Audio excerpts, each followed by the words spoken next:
Hello and welcome to my playthrough of Shadow of the Colossus. I recently bought the Shadow of the Colossus / Eco Collection, so I'm playing it now for you guys. This is not live commentary because Audacity ruined the first part for me. You know, technical problems and all that. So, I guess I'll give you my running commentary this way. I don't see any other way for me to do it, short of replaying everything. Then again, there's no guarantee Audacity will not delete the files on me, so what are you gonna do? So right now I'm just fiddling with the settings a bit. I'm gonna skip through this part, why not? So yeah, as far as controls go, triangle jumps, circle is to use your weapon in an unconventional way. So circle holds up your sword to show you the way that you're supposed to go by spreading light everywhere, as I'll show you right now. X calls your horse, naturally. And square attacks with your weapon. R1 is to sneak when you're moving it on the ground. And if you hold it, you're crouching. And if you hold R1 and press triangle, you jump around. So I'm showing you my sword technique. The concentrated light indicates where the colossi are. And your objective is to kill all 16 colossi. Square to swing your sword, triangle to jump. D-pad switches your buttons. Switches your buttons? What the fuck am I talking about? D-pad switches your weapons, not your buttons. I have buttons on the mind.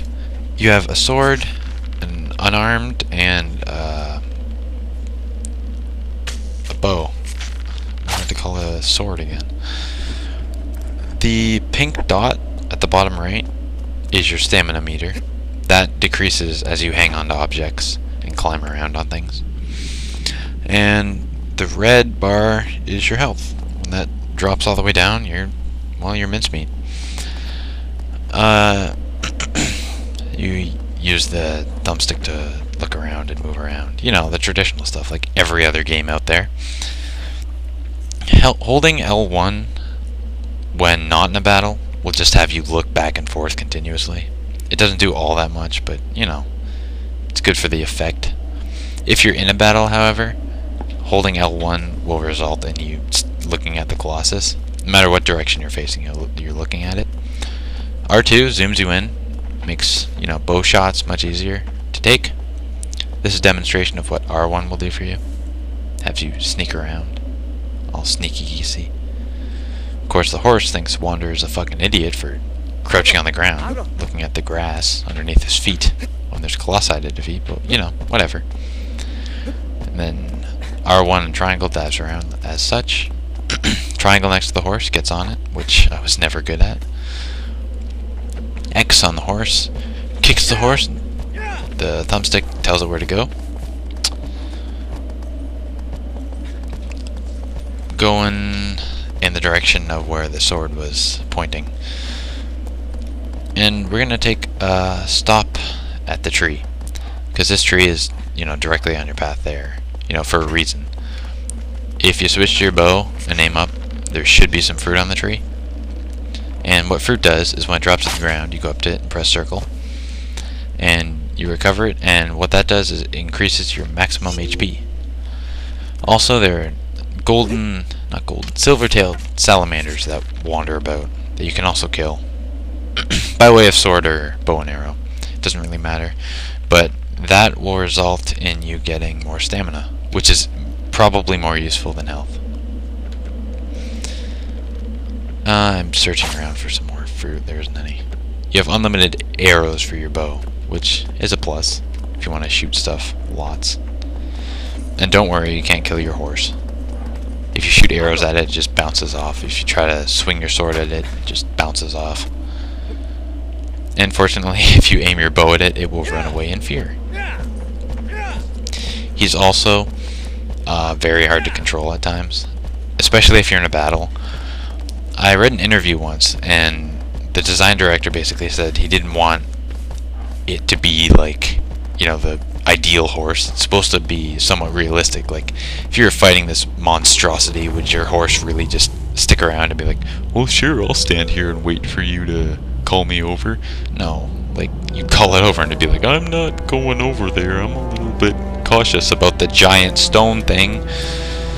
But, you know, all horses aren't the same. But naturally, that makes any battle that involves a horse incredibly infuriating. I'm not playing this in high definition, but I have seen the high definition graphics, and it looks sweet. And I may play some of Eco later, because I have that as well now. And the reason I'm not playing in high definition is because I can't record in high definition. But, you know, no loss to me. I've played this in low definition before. I can sure as hell play it again. Plus, with it being, you know, from the PlayStation 2, it also doesn't look terrible in low definition. A little blurry, but, you know, that's to be expected. Hanging on drains your stamina. Also, if you're hanging on to, like, foliage or the ground or Colossus' hair, you can hold square, which charges up your sword attack. And when you charge that up, it does more damage when you shove it in the ground.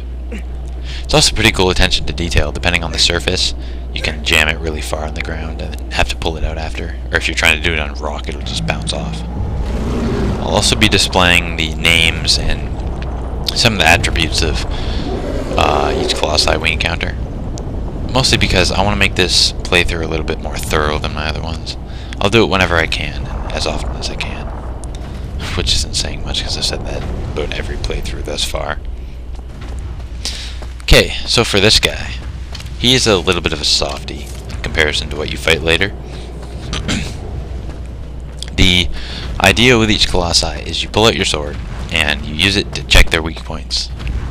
And the weak points vary from Colossi to Colossi. So what I'm doing right now is I'm getting him to come over and look at me, because right now he doesn't know I'm here. He's like, what is this?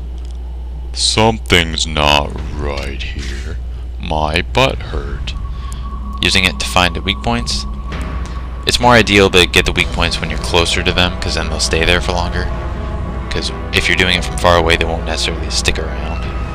They'll disappear after a little while. So now he sees me, and, well, shit goes down. Also, another thing to note, I love the music. The best soundtracks ever heard. Which I don't suppose is saying much, but, you know, I haven't lived that long. So this guy, what you want to do is you want to jump up and land on his feet. Or calves, if you will. Because the back of his calf has a weak point. For some reason I'm thinking, okay, well he has to step on me, but I know that's not right as soon as I realize, oh wait a minute, his fur is only like half a foot above my head. Pretty sure I can grab that. And this is the part where I realize I didn't make the weak point visible. So I have to try to do that again. And I fall off here, because, you know, I'm kind of incompetent. So, make the weak point visible, run at it, grab on, and away we go. So, moving on up, just holding square to stab the weak point. This weak point doesn't matter all too much. It does a little bit of damage, but mostly we just use it to get him on his knee. Because, once he's on his knee, the softy, we can get off his fur and just climb on up his butt. That's right, you're hanging on a giant stone creature's ass. It does not get much better than this. Fortunately, he's got little platforms for us to hang on. And those little spikes on the back make sure we don't fall off, which is even more convenient. So, up to the next platform. And then following this platform, he tries to shake us off, which he doesn't do very well at all. And he probably couldn't do, considering those spikes are there. And then it's up his shoulders, and basically, for wherever you hang on to, they have a certain movement which they do to try to get you off. And if you can move off of them before they do that movement, then it gives you a good opportunity to attack them. And that really comes in handy here, as you'll see, where he keeps repeating this head movement over and over again.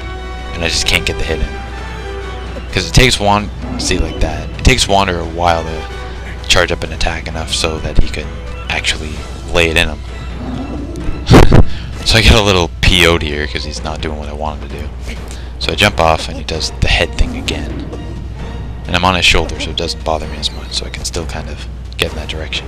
Before Wander falls on his head, of course. Whip out sword, and a few more stabs. I'll do it. Camera angles are also very good on this. It's not your standard, just see your back as you climb up something. It's like all around and dynamic. It's pretty phenomenal. And the final blow, they all bleed black blood too. It's like geysers worth. Apparently one of his vital arteries went up in his forehead. And he just couldn't take it. Couldn't take the awesome. So he falls to the ground in a awkward little heap. And we come off. And every time you do so, well, this happens.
In the seaside cave it moves slowly. Raise thy courage to defeat it. That's our next clue. So I'm not going to speak over the cutscenes as much as I can because I don't want to, harp on anything in it. And I want to get you to get the full experience.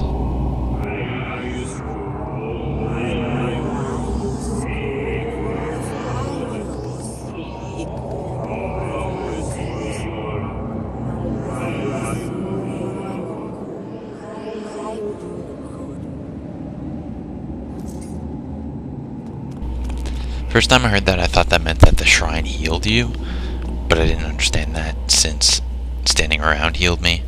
Like, look, oh, I'm healing now. But in actuality, what the shrine does is it actually lets you save. So you press circle by the shrine, you pray to it, and you can make a save. That's all for part 1 of Let's Play Shadow of the Colossus. I hope you enjoyed, and come back for part 2.